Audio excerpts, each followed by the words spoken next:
Hello, entrepreneurs. Joe DeChara coming to you live once again from downtown Flushing, New York for another amazing version of Joe DeChara Presents How to Win at Business. And tonight, folks, we're in tax season, and that doesn't mean a lot to most people that aren't in the tax business. I understand that.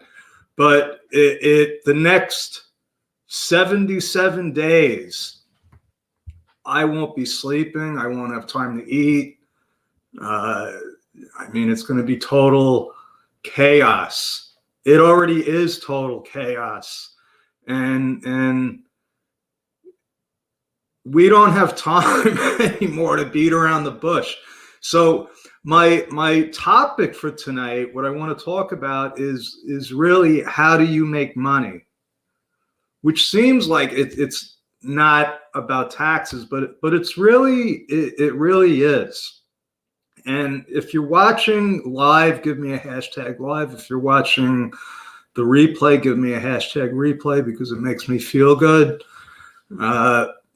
I'm still not good with the comments, but if you have any comments, I will try to respond afterwards.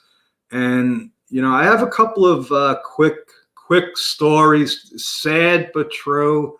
The first one I want to talk about is what I just went through with the client. So my clients know that when they get a notice, just take a picture, send it to me. I can look at it, and within, literally seconds, I know what the issue is. Only because I've seen hundreds of thousands of them. Hi, Wendy. See you there. So, and what was this? This was another notice of intent to levy, which you probably don't know what that means, but it's not good. It means that the IRS has been telling you that you owe money, and you've basically ignored them for months. Now that doesn't happen with my clients because they get a notice, I respond. It's documented. It's like clockwork. The last few months, I at least 5 clients got these notices of intent to levy for issues that I responded to. And looking back, I'm like, well, they never responded back because guess what? COVID hit. And, just like everything else, the IRS was on lockdown, and so they were already behind. They're still falling behind, which is really troubling, and I'll tell you why. So my client gets a notice of intent to levy means that they're about to take your bank account or anything else that they could find in that entity's name. So this is a corporation. They're not going after her personally, but they're going after the corporation. Now, normally, the way I handle this, because I'll get clients that are already there, new clients, and that's why they came to me, because they have a problem. I send a power of attorney to the IRS. I get on the phone with them. And actually I get on the phone with them and I fax them the power of attorney. And I could resolve a lot of these issues like quickly. Not anymore. And CPAs have a special CPA priority tax hotline. So I have a special line, and they vet people because when they don't want people saying that they're CPA or a tax professional when you're not. That's not good to lie, blatantly to the IRS. So I get a special line, and now when I call, I'm lucky if I'm on hold for only an hour. Okay. That's after going through about 10 minutes worth of menus. So I'm not dealing with people, I'm dealing with the machine. And when you get to the menu, the last part that says, if this is about a collection matter, hit 3. So when you hit 3, you get the message, we're sorry, but we can't handle this type of call on the phone today. Please call back another time. So they're sending a letter saying, listen, we're taking your money unless you respond. So we can't call. Now, the other thing, so that was only one letter. We got another letter for an issue, a separate issue that I responded to in July of 2020. July. She just got a letter saying, thank you for your response on July 17th. We need more time to investigate this matter. Okay.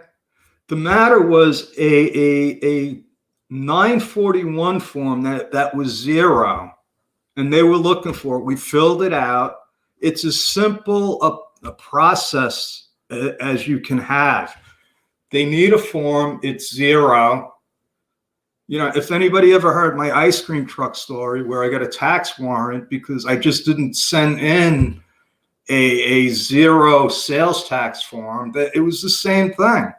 But now they need more time to research this matter. So what does this tell me? The bills aren't stopping, and it's not just the IRS. It's the state and local governments. My clients are all still getting bills, and we respond to them. And I'm talking about bills where they don't actually owe the money. Like in California, where I had 4 clients get hit for not filing an extension and not paying, but we had proof. I had proof that they filed, and they had proof that they paid. So what is this telling us? This is telling us that the system is really messed up now. Really, really messed up. And that's why it is so much more important to have all of your I's dotted and your T's crossed, and to be on top of what's going on. Now, luckily, my client is on top of things. I mean, she helped run a large organization. You know, we know the paperwork trail. We know what needs to be done, and we're still running into problems now. And there were problems that I could easily fix. Not always easily, but I could fix them. And now it's become, I'm going to do my best. Okay. So, you know, things like what I've been talking about the last couple of days with the 1099s, that's not a joke. Don't take that lightly. If you need to file 1099s or receive a 1099, be on the lookout for it. Be on top of that. But tonight, what I planned on talking about is, how do you make money? Because, you know, we're entrepreneurs. If you're watching me and you don't know what I'm talking about, because I am a CPA. This is how I make money. I do bookkeeping. I do tax preparation. I set up corporations. And a lot of times I fix tax problems. That's it. I got four main ways of making money that I focus on. Those are the services I deliver where people have to pay me. I'm providing and so that's the motivating factor. If you need bookkeeping and we're a fit, that's now I'm in business. Too many times, I have run into people that think that they're running a business, but they're not, because they can't define how they make money. It's a disconnect. It's a one of those things that you need to be cemented on if you're going to run a successful business. So case in point, I'll give you a couple of sad but true stories. I can't name names, but I will tell you, okay, here's story number one. It was a new client I got about 10 years ago. The guy was looked like he was at the peak of success. It was like he was in the newspaper, people were talking about him, and I landed him as a client. Okay, it was, oh my God. Now this guy knew a lot of people, and instantly I had a whole pool of new connections, new clients, and it was great. That was in his third year in business.